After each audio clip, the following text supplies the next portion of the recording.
Thank you very much. It's quite a distinguished group. They've said a lot of interesting things.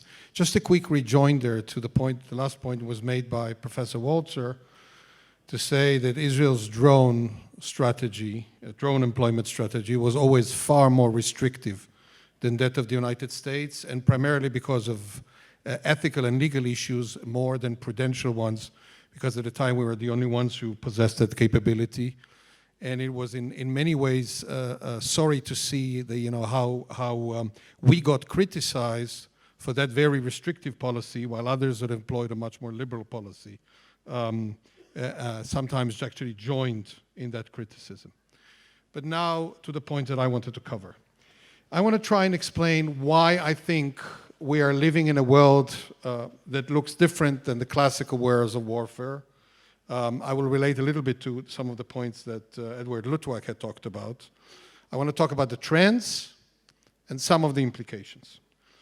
The trends that affect violent conflict, in my judgment, have to do with things we have already seen over the past decade, but are more pronounced, I think, in the Middle East now. Globalization and competition, disenfranchisement of people and economic dislocation, technological changes in general and information technology in particular, fraying of the state system of the nature that we have already seen happening in the last couple of years in the Middle East, weakened governance of the international system, with the United States retreating and nobody taking its position and substituting the role of the governance in the system, and I think broad war fatigue in many circles among states, not necessarily among others. I would argue that all of these trends are endemic in the international system and affect the nature of violent conflict where we are facing and are about to face. So what will be the shape of things to come? I would argue that it will be that big classical wars will remain few and far apart. They will be the exception rather than the rule if they would ever actually occur. Instead, we are likely to see global, multi-dimensional friction across domains. So we would see the marriage of the world that Yair was talking about with the world that is more physical in nature and the cognitive dimension. There will be physical, cyber, and cognitive war friction occurring simultaneously and in all physical places. So we would see it in the northern part of the world, in the southern part of the world.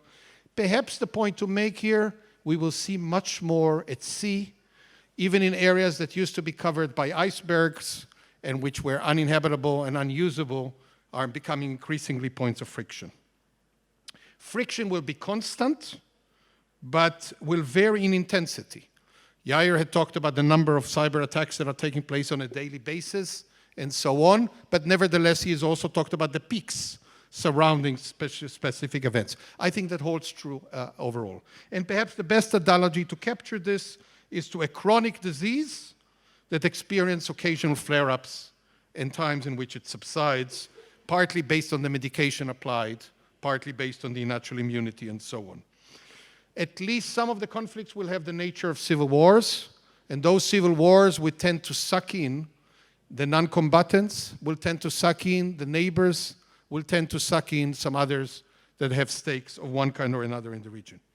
What I think we're less likely to see, far less likely to see, is wars in which weapons of mass destruction are employed on a large scale. I hope, pray, and generally believe that we are not likely to see wars in which nuclear weapons are employed, which doesn't mean to say, and again here connect with a point that Edward Luttwak had made, that they won't play a very important role in politics, in deterrence, in reassurance, in coercion, in all of these fields, but not in actual use. I think the only exception that one can envisage now and where nuclear weapons might actually be employed as a result of a cascade of events is in the Indian-Pakistani context. We will face adversaries, but unlike the adversaries we used to face in the past, and I think you've given it Yair and Danny didn't have much time to talk about this, many of the complications of the nature that Michael Walzer had talked about in terms of legality and morality have to do with the nature of the adversaries we face. The adversaries would be mostly terrorists, pirates, human traffickers, drug dealers, proxies, surrogates, mercenaries, and in some cases also desperate people, jealous people, vengeful people, ideologues, and so on, but also some entrepreneurs. So it's a very awkward combination of people, each of one and every one of them can actually pose threats. Much of the threats that we're facing that Yair had alluded to resides with criminals or with ideologues or with mercenaries or with surrogates or some hybrids of the above. And part of the complication is there will be all kinds of combinations, permutations, or hybrids of this nature. And those present very acute challenges because they are available in abundance. There's so many of them. And I think the problem of the numbers is partly a manifestation of the number of adversaries. And the ranks replenish. So if you take out one or a second or the other, and this again sort of recalls for this point that Michael Walsh talked about setting standards. You can't go just one after the other and so on, even from a prudential point of view, let alone from a legal and ethical perspective. And their motivation is largely unrelenting. You may not be able to affect their motivation. They typically have access to abundant and ever more sophisticated arms and related capabilities. Again, some of the manifestations we've already heard. And one of the unfortunate side effects of Stuxnet was that quickly thereafter, that capability had actually made its way to the criminal world with all the implications that flow from it, and for the similar other viruses and so on.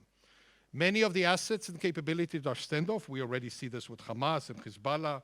We see that the kind of use that is made of these capabilities in Syria, and that's also true for drones and by Hezbollah. That's also true for cyber, of course, and so on. These adversaries are very difficult to deter and dissuade. They tap the vulnerabilities of our systems, whether it's energy, telecommunication, information, finance, and cyber liberties. And of course, they enjoy a lot of safe havens. So the complication we really face is that we face a fusion of homeland security and external security. We face a combination of law enforcement challenge, intelligence competition, shadow wars and arms conflict, all happening simultaneously. And we used to have an expression, milchama ben maracha ben milchamot, something like, some confrontation between the wars, a struggle between the wars. I think this is the real thing. This is the new normal. It's happening, just as Yair said, all the time. Lesser intensity, higher intensity, and so on. It blurs the line between states and other actors, between adversaries and non-combatants. There is a very rapid evolution, often very high escalation quickly, high friction and potential. State-of-the-art capabilities are making their way to non-state actors increasingly. By the way, if you look at the things employed by draft traffickers, including lately submarines, quite sophisticated submarines, just to give you an example.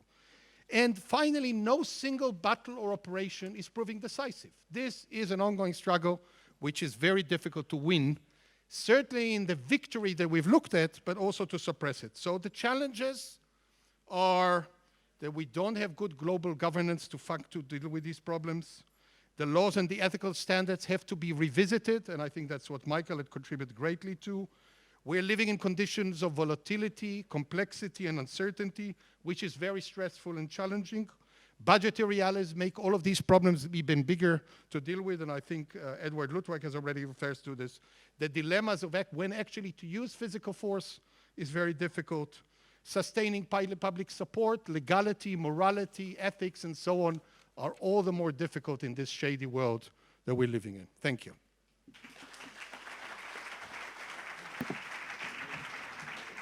Thanks a lot, Dr. Levite.